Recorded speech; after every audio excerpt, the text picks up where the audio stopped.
You could sort of squeeze together here. It is a road, it's a real road, traffic comes up and down occasionally. So if you could group together in front of me here. So a few things to look for here. The first one is the old fire station. So that the grey door there is the old fire station where the Masham fire engine was kept. Originally a hand-pumped fire engine, then replaced by a steam pumped engine. Steam pumped engine had enormous power. It was famous for removing the slates off the roofs of Masham houses. But the only downside to a steam-fired power engine is it takes a couple of hours to get the pressure up. So once the fire was burning, you had to wait 2 hours to get your pressure up. But once the pressure was up, there was too much pressure and it would blast all the slates off the roof. So a couple of snags there, and that's why we're not using it anymore. That particular steam-powered fire engine still exists though, and it belongs to the Harrogate Museums. And occasionally we find it and get it out, but we don't have it on permanent display, unfortunately. So the fire engine there, and then behind the fire station you see the lockup with the studded door, the old door with the iron studs on it, and just behind the fire station. So that was used as the village lockup for sobering up drunks. They'd spend the night in there to sober them up.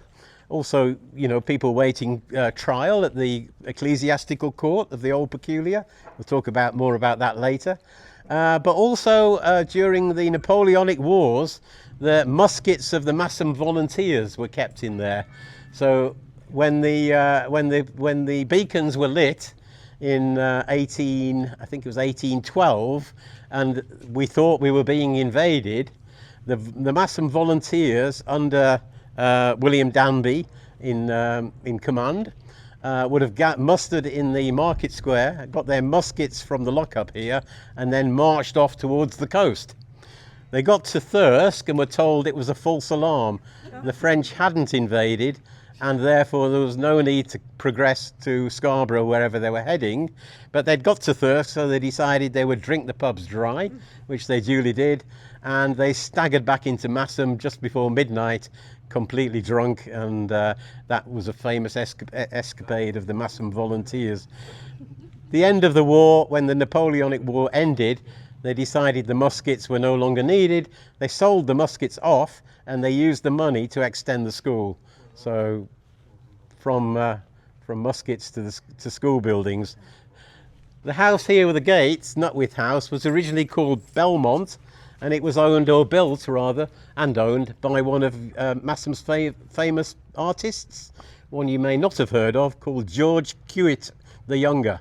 C-U-I-T-T, George Cuitt the Younger.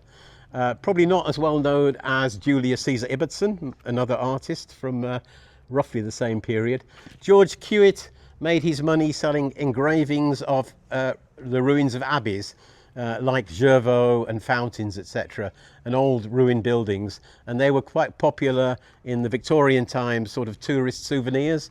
So tourists would come up to the Dales and they'd buy George Cuitt prints and take them home, and he made money selling those. So it's a very fine house, now lived in by Lady Mountgarrett and her partner Johnny Waddington. Lady Sue Mountgarrett lives there. So that's originally Belmont, now Nutwith House.